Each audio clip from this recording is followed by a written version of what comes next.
성경적인 관점으로 어떻게 동성애를 바라봐야 될지. 그건 정말 너무 명료한 것이어서 논쟁의 여지는 없죠. 이 동성애라는 건 정상적인 인간 성장 과정에서 때가 되면 가정을 이루는 그런 방법이 절대 아니죠. 성경적으로 보면 남자와 여자가 연합하여 가정을 이룬다라는 명확한 말씀이 있으니까. 근데 이제 예수님 믿지 않는 많은 분들, 또 예수님을 믿는 많은 분들이 너무나 선명하고 명료한 성경 말씀을 어길 때가 많아요. 우리가 하나님 앞에 기본적으로 가져야 될 삶의 자세들, 세상을 살아갈 때 하나님 앞에 믿음의 삶을 살아야 되고 하나님을 마음의 주인으로 모시는 삶을 살아야 되는데도 그런 걸 하지 못하는 사람들이 많다는 게 안타깝고, 그럴 때 생기는 부작용들이 자녀들에게까지 영향을 주고 사회에 영향을 주는 경우가 많이 있죠. 동성애의 부정적인 영향력, 본인만 영향을 주는 게 아니잖아요. 부모님에 의해서 물려왔던 가정의 흐름이 자기 때문에 멈춰지게 되고, 또 사회 공동체에서도 공감하고 있는 이 보편적인 것들이 무너져 버리니까 피해가 크거든요. 그런 점에서는 이건 타협의 여지가 없고 어릴 때부터 잘 가르쳐야 돼요. 근데 방법면에서는 끊임없이 이런 사람들을 계속 지적하고 처벌하는 방법은 누군가가 하고 있거든요. 크리스찬들이 할 일은 사람들에게 하나님의 사랑과 복음을 전해서 이 땅에 온 게 내 의지로 온 게 아니다.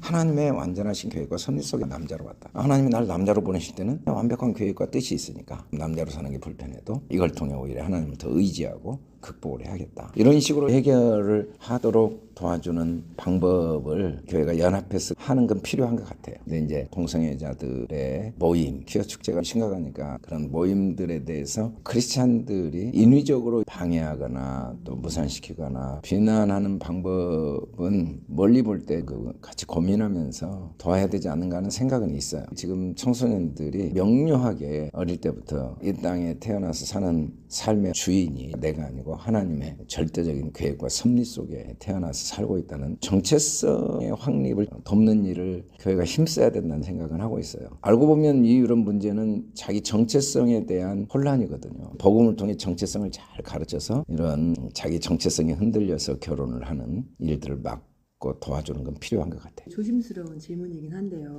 교회 안에 크리스천 동성애도 많이 늘어나고 있거든요. 만약에 동성애 성도가 있다면 혹은 그 동성애로 고통받는 가족이 있다면 뭐라고 말씀해 주시겠어요? 뭐 우리가 교회에 다양한 원인을 가지고 오죠. 이혼 가정도 있고 또 가출 아이들도 있고 다양한 정신적인 질환을 가지고 온 사람도 있고, 그럴 때 그건 결과지 당장 해결한다고 되는 게 아니라 원인을 해결하는데, 원인을 해결하는 방법은 복음을 마음에 전해주는 거, 하나님의 사랑, 주권, 섭리를 가르치는 일을 힘써야 된다는 생각을 갖고 있고, 혹시 우리 교회에 그런 일이 있다면 제가 깊이 돌아볼 것 같아요. 더 치열하게 기도하고 한 영혼 한 영혼 안에 올바른 복음의 말씀이 심겨지도록 더 최선을 다해야겠구나. 그래서 그 사람의 현재 모습이나 선택에 대한 평가를 하기보다 함께 하나님에 대한 생각, 또 자신에 대한 정체성을 물어보고 더 인내심을 갖고 도와야 되겠다, 그렇게 생각할 것 같아요. 자녀가 동성애인 거를 알게 된 부모님들은 충격이 보통이 아니잖아요. 그분들에게는 해주실 수 있는. 저희 아이들도 저한테 질문한 적이 있어요. 아빠, 내가 만약에 동성애면 어떻게 할까요? 그래서 그때도 똑같은 이야기를 했는데 모든 부모는 동일하다. 내 아이가 아닐 때는 동성애 절대 안 돼, 그렇게 이야기하지만 내 아이가 된 순간 안 돼, 되냐의 문제가 아니다. 그래도 내 아이를 내가 이해해주고 사랑해주고 선택의 결과가 내 마음에는 안 들지만 내 아이를 사랑하는 이유가 그 아이의 선택이 아니니까, 이런 선택을 하기 전과 동일하게 사랑해주고 신뢰해주면서 이런 선택을 한 이유를 더 알아보고 대화를 해보고, 그리고 이런 선택을 한 원인이 과연 뭔지 이번 기회에 알아보고, 왜 내 아이여야 되냐, 어떻게 내 아이가 그럴 수가 있냐. 부모로서는 자기를 자책할 수도 있는 것 같아요. 자녀를 잘못 키워서 내가 문제가 있어서 가정에 문제가 있어서. 근데 동성애라는 결과의 원인이 단순하지가 않아요. 이유가 수십 가지니까 문제의 원인을 자꾸 이야기하기보다 진짜 해결 방법은 크리스찬 부모라면 우리 아들이 딸이 반드시 이 과정을 통해 합력하게 성인돼서 정상으로 돌아온다는 확신과 믿음을 갖고 이번 기회에 나부터 하나님을 신뢰하고 아이와 꾸준히 대화하면서 돕는 게 좀 더 지혜롭지 않을까. 사실은 아무리 큰일이 나도 세상에서 일어나는 모든 일들은 내가 보기에 큰일이지 하나님 보시기에는 그 모든 일 속에 선한 뜻이 있으니까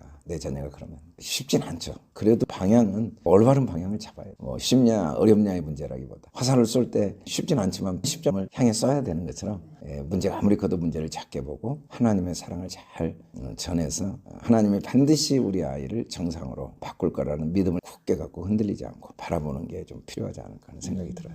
결국 문제보다 크신 하나님을 바라보는 그러죠.